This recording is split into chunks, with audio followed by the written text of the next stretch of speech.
also got word, though, that the Bears are interested in hiring a OC possibly from Denver. They're interviewing, or they reached out to possibly try and talk to Declan Doyle, one of the names linked to the Bears in their questions per Brad Biggs, to fill Ben Johnson's staff is Broncos tight end coach Declan Doyle. He joined Denver in 23 after 4 years with the Saints. The connection, of course, is Dan Campbell. Chicago would likely have to give him the title of OC to get him out of Denver. I will say this, boys, when I heard that name, you know what didn't stand out in my brain? What's that? That elite tight end room in in Denver. Don't get cheap now. That felt like a comfort name. We've had a lot of highs, a lot of kumbaya on this episode. We're all excited about the 2 hires that the Bears have made. I understand the interview. Maybe he's more. And again, this offensive coordinator would not be calling plays. That is very important in this. He's essentially somebody, and I believe he's a gopher. He's not a gopher, but I believe Declan Doyle was with the Saints, essentially their pass game coordinator or their offensive assistant, kind of in that. So he does understand the offensive side of the ball. Sometimes a position group don't work for you, right? Guys have been a part of multiple position groups in their time in the NFL. All of them don't go perfectly for you. I think wasn't Tomlin like a DB coach? He was a DB's coach, but wasn't he also like a tight ends coach or something like that as well? Like something on the other side of the ball. And they were like, we think you would work better over here. I may be wrong on that. It might not be Tomlin, but one of the, like, coaches move around position groups all the time because it's about how you speak to that position group. I'm not saying that Declan Doyle couldn't come in here and be a good name for the Bears, but yeah, I mean, it's that's a little, that's not a name that popped out at me. I liked when we had Fraley on the list. Yeah, I mean no, he was a DB coach from 01 to 05. He was a DC for the Vikings in 06, and then Tomlin was, and then he became the head coach of the Steelers in 07. Okay. But he was pretty. I mean, in college, he was DB coach for 3 years, and he was a wide receiver coach in '97. Hey, shout out Hank Boyles with this. Hank, this I was just about to bring that point out. I was gonna say, like, he has to have something to him, because you've been there with Sean Payton the whole time, and we know, like, Sean Payton is still considered like one of the great offensive minds to this day, and we know how meticulous he is at his job. Also, Ben Johnson said, "Hey, whoever I put in as OC got to work a lot of late nights." Yeah, it sounds like a lot of late nights. So I mean, they gonna be lock in step. So I mean, I can't listen. I can't wait to see it. Because I know what I like to say. Right now, on paper season is coming up. So. Well, you guys realize that, like, what's happening is we sound like we're getting a lot of the New Orleans-ish tree. Yeah. Like from defense, the offensive side of things. So we're probably getting a lot of that New Orleans, like, connections and stuff. That's what's going to end up being up here in Chicago. Listen, which I love. I mean, these are guys from the New Orleans staff that won. Like, when I heard Dennis Allen, instantly tingly. Instantly. I'm excited. Shout out to Crimson in the chat, man. Hey, if y'all are in here over 1,000 in the chat, man, hit that like button. Stop playing with us, man. That's you guys crazy. Don't like us? Come on, man. They don't fool with us. They don't fool with us. Oh boy, what do we got here, Baki? Baki says, breaking news: Bears have hired Joel Holt as the offensive line coach. Joel Holt is already planning on signing only recruits for center. I was holding out. Joel Holt. I had an interview. I was in line. If you're new, this is Joel. That's not a real person. Everybody in the chat that's not here normally hasn't subscribed to us was like, Joel Holt, who's that guy? I've never heard of him. Who is that? He's so cool, though. You do look like you got hired as a coach. Like, you do look like you're waiting to keep as long as they hire me for run game coordinator, we cool. Hey, listen, Ringo's the guy you want for your run game coordinator. Ringo only believes in running the football. You shouldn't have drafted Caleb No, Williams. that's not. I believe in time of possession. I'm sorry. He only believes in running the football and screen passes. There we go. There's the two that he's I got. believe He's got in screen time passes. of possession. Yeah, I bet you do. Ringo running a 1984 playbook right now. Hey, that is a. Hey, if we get the O-line that I was talking about the other day, hey,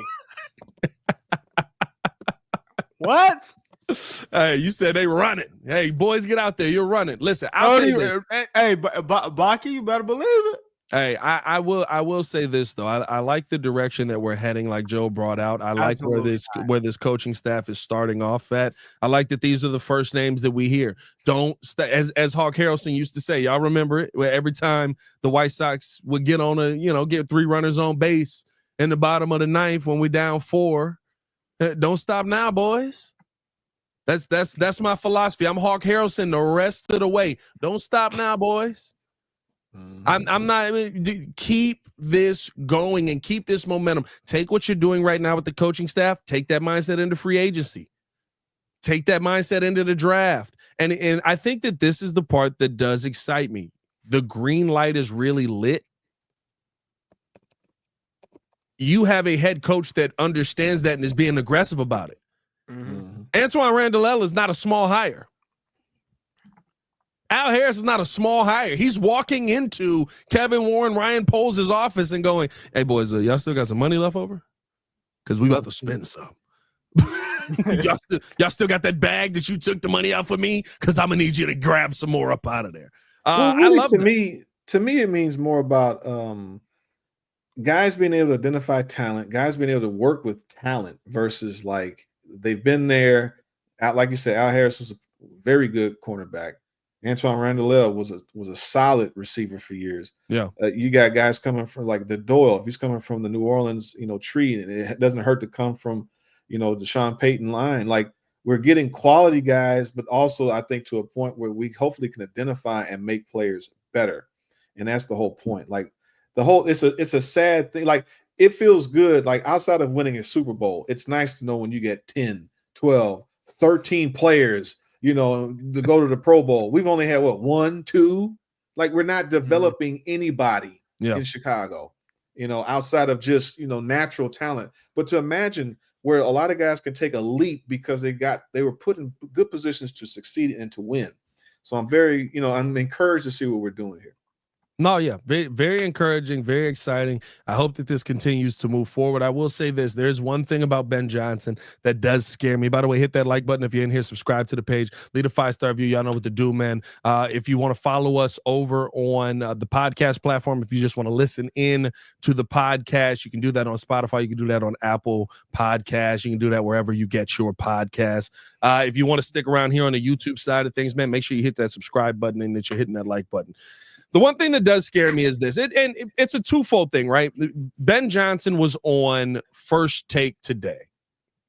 And on First Take, they asked him about some of the struggles that the Bears had last season. And the one thing that I love about Ben Johnson is he is not believing PFF. He is very open about the offensive line was a problem. Y'all got to stop believing PFF. I'm not buying the offensive line was a problem. I like hearing that from my new head coach because it means that you believe that you need to go out there and address said problem. He's going on a couple of shows. He's on his media tour right now, and he has talked about this ad nauseum. He's brought up how, we got to get some things fixed there. We'll address that when we're finally able to sit down, get the staff in place, and take a look at it. What does scare me is he keeps saying this, and it makes me think he's going to do something stupid in the draft. He keeps going, I really believe that it starts in these trenches and a strong run game. Well, we need that. I like the strong run game name. Yeah. And I'll tell you this. I will say this. Let's get this right. The part of it is going to make me happy. He's saying this, zero belief in DeAndre Swift. Is anybody else getting that from this? Zero belief. Oh yeah. But you don't believe in T? I think he's going to do well, bro. Nah. You realize Ben Johnson told them to trade DeAndre Swift after his first year. He was there right? and let him go to. Okay, well maybe they make it. I don't know what the heck. Hey, it's a really good point. Zero belief in DeAndre Swift. I like the fact that we're really in on getting this run game going. Don't you dare. Don't you dare go out there and draft a running back with the 10th overall pick. Don't you dare go. My name is Stephon the Don, and I approve this message. I will strike you. I don't want to neither. I want my lineman. Don't you dare. I'm not saying that he will, but I'm telling you, I will rage quit life. Pat. If this man goes out and adds a running back early in the draft. If it's after the third round, I'm here for it. Calm down. If it's after the third round, I'm here for it. You want to know what? First off, this is a very heavy running back draft. Bro, great names. Genty. Yes. No, we're not getting Genty. Ringo. Yeah, Genty, Scotty. No, it's some names. It's some names. I'm with him. But you can go third, you can go fourth round and get some of these guys. Listen, at this point, you can't even piss me off drafting a running back in the fourth round because you took a punter last year. Well, I would say, what if they end up signing like a defensive end? So they go lineman, first pick, second round, they might do another lineman, and then they might take another, or maybe they take a running back in the second round. Who's going to be your starter because it's a second round pick? I want my team. As long as I get Jake Majors and a lineman, you're the one that brought it up. I think Roshan, because it's great value at the position. Because it's great value at the position, and you know what they did in Detroit. Yes, they did do this in Detroit. Here's my thing. My fear is that you're going to believe that the Gibbs pick was what put you over the top in Detroit, which it may have been. But you know who was already there? That entire offensive line. You know what was already there? A quarterback who had MVP seasons at that point. You already had wide receivers in place that could go out there offensively and be some dogs. I think the reason we laughed at it was because exactly what happened. We were like, you basically only have Aiden Hutchinson on the line, on the defensive line. You probably need to address that. They kind of did, but yeah, I mean, they really addressed it via trade. Yeah, they needed DBs. Like I'm not saying Gibbs isn't a great pick for them, but when you looked at their team and when you look at our team, that's a different conversation. Well, it's going to be interesting. I mean, but do you really need to load? Do you really need to load up on O-line though? Yes. You need to load. Ringo, you need to load up on it though. How many sacks? I'm talking. No, what I mean is. Where's the board? Do you need to load up on it like crazy? Because what's gonna happen is he's definitely gonna try to implement what they did in Detroit here. Yeah, but they probably had like seven person rotation on O-line. I'm literally just saying what it is. I'm not saying it's all wrong. But Ringo, in Detroit, what they took before they got the Gibbs was Penei Sewell, Aiden Hutchinson. Yeah, they took the trenches. This is the year for you to take the trenches. You can go get defensive ends. I don't think in he this would do nothing crazy at 10. I'm nervous. Just talking about Genty, you know. I'm nervous. He's not doing that at 10. He's better not. Hey, bro. I don't if it ain't Will Campbell or Kevin Banks. Bro, listen. I'm nervous, bro. Let me. I got you, bro. Listen, we missed out on my boy Verse last year. I said we needed Verse, and this dude is cooking. Hold on. You got Genty, you got Scotty Boy, you got Henderson, you got Jenkins. Just Pat. Just calm down. Bro. You know what? I'm nervous. Calm down. Hey, it's no, because it's the thing. He keeps saying it. Nobody asked him about it. They're like, "What do you think about the trenches?" He's like, "Well, I believe the trenches is where you got to start, but that run game's got to be great, baby."